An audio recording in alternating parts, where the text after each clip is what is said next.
የሰው ንብረት ለመዝረፍና ለመብላት የወሰኑት ባልና ሚስቶች ጉድ ሆኑ። የገዛ ወንድሟ በአምላክ ጉድ አደረጋት።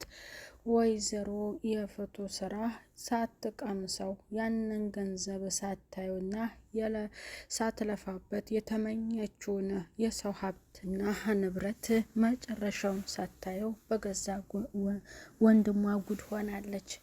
የፍቱ ስራ እኔ አንድ ነገር ጀምሬ እስከ መጨረሻው ሳልጋፈጥና በልፋቴ ውጤታም ላይ ሳልደርስ በራሴ ሳይሆን በበሰለ በሰው ንብረት ላይ እንዲሁም በድፍረት እየተንቀሳቀስኩኝ ያ ሰው በህይወት እንዳይኖር ያንን ሰው ጉዳት አድርሼበት ንብረቱን ለመውረስና ገንዘቡን በእጄ ለማስገባት የማስብ ሰው አደርገዋለሁ፣ ፈጽመዋለሁ እያለችው ሳትቀምሰው ጉድ ሆናለች። የገዛ ወንድሟ በአምላክ ሲጥ አድርጓት፣ አንቺ አስመሳይ ከሃዲ፣ አንቺማ የኔ እህት አይደለሽም። ይችን ምስኪን ልጅ ምን አደረገችሽና ነው? እንዴት ሳትለፊ ለምን ሰርተሽ አትበይም? ይህንን ሰውነት ተሸክመሽ ምን ልትሰሪበት ነው? ድሮም አንቺ የማትጠቅሚኝ አስመሳይ ከሃዲ ነሽ። እኔንም ለመጉዳት ወደኋላ አትይም። አንቺ ደግሞ የኔ እህት ስላይደለሽ እንዲህ አይነት ጨካኝና መጥፎ አረመኔ እህት ስለሌለኝ እኔ አንቺን ዋጋሽን እሰጥሻለሁ በማለት ዋጋዋን ሊሰጣት ነው። እንዴት ነው የሚወጠርብኝ ያለውም አቶ አለም በእጅ አስገብቼ ያንን ሚሊዮን ብርማ እንዴት አድርጌ ነው እምቆጥረው? እስከዚያው እንቅልፍ አልወስዳለኝ። በጣም ጓጉቻለሁ። ልጅቷ ሳትነቃ ልጅቷን መጉዳትና ማጥፋት አለብን ያለው አቶ አለም ያንን የጓጓውን ሳያገኘውና ሳይቀምሰው እሱም በእናቀው ልጅ ጉድ ሆኗል። የገዛ ጓደኛው ከአብነት ጋር በመሆን ሁለቱን ለህግ ለማቅረብ ወስነዋል። አቶ አለም በጣም ተናዶ ተንጨርጭሮ ከሷ ጋር ገና ሲቀራረብ እኔ ነቄ ብያለሁ። እንዴት እኔ እንደዚህ አስጠግቸው የሚስቴ ወንድም ነው ብዬ እሱን እንደ ሽማግሌ ስጦር ከርሜ እንዴት እሱ ከኔ ጋር ሆኖ መስራት ሲፈልግ ጉድ ያደርገኛል አለ። በአምላክ ምንም አታመጣም አንተ ከሃዲ ሽማግሌ፣ እንዴት ሰርተሃት በላም ነበረ? እንዴት የዚችን የምስኪን ልጅ እንዴት እንደዚህ ትወስዳለህ? በማለት ደግሞ እሱም ዋጋውን ሊሰጠው በአምላክ የሰራው ነገር ደግሞ ከአብነት ጎን በመሆን አብነትን በጣም ደስ ብሎታል። እናንተ በጣም ባለጌ ናችሁ ሁለታችሁ፣ እንዴት አንድ አይነት ትሆናላችሁ? እንዴት መጥፎ ስራ ትሰራላችሁ? እናንተ የሰራችሁትን ስራ እና እኔ ከእናንተ ጎን ሆኜ መጥፎ ስትሰሩ ነገሮችን እኔም አስተካክዬላችሁ አብሬያችሁ ወንጀለኛ እንድሆን የምፈልግ እኔ ደካማ ሰው አደረጋችሁም። ስለዚህ እውነቱን አጋልጬ እናንተን ለህግ ማቅረብ አለብኝ። በምትከፍለኝ ገንዘብ ራስህ ሰው ተጠይቅበት። አልፈልግም፣ እውነትን ነው የምፈልገው። እኔ ደግሞ እውነትን ስለምከተል ጉድ አደርጋለሁ አለው። በአምላክና አብነት ያንን ወረቀት እውነትን አጋልጣለሁ።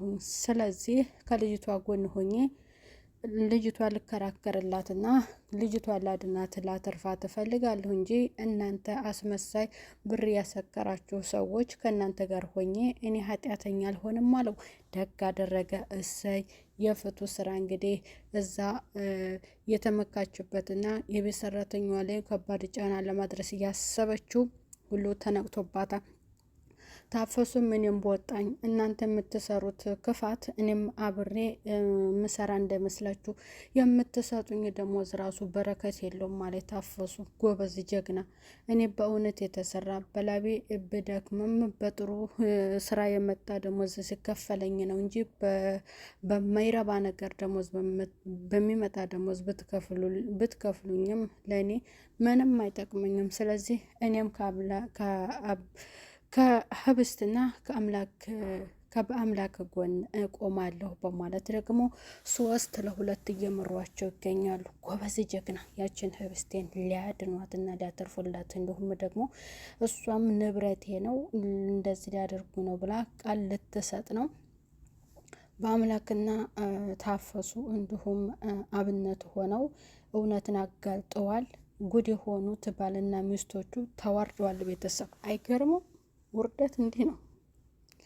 ድሮም ባልተለፋበትና ባልተደከመበት ነገር ላይ መጓዝ መጨረሻው ማሸነፍ አይቻልም። መውደቅ፣ መዋረድ፣ መሳቅ ነው፣ መሳለቂያ መሆን ነው። ስለዚህ አቶ አለምና የፍቱ ስራ መሳለቂያ ሆኑ።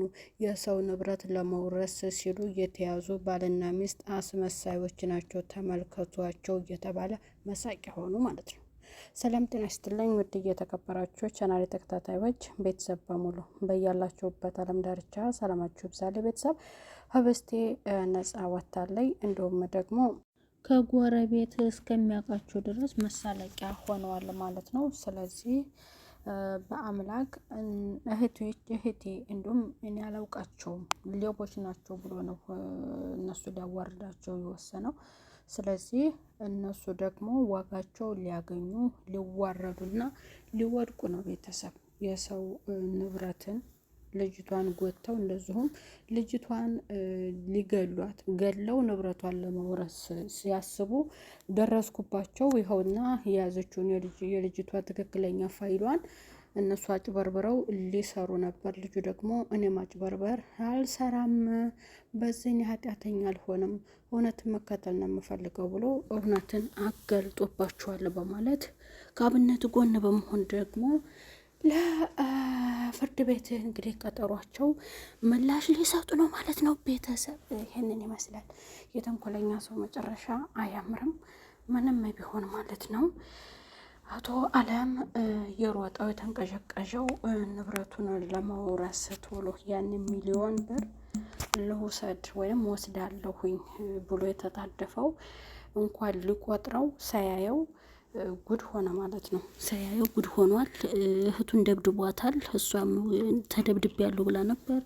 የተደበደበችውም በጥፋቷ ነው ተናግራለች። በጥፋቷ ነው ተዋርዳለች ማለት ነው። እሱ ደግሞ እውነትን አጋፍጦባት አዋርዷታል ማለት ነው። ቤተሰብ ቆጠብ ተደብሎ እስከምንገናኝ በያላችሁበት ሰላም ቆዩልኝ።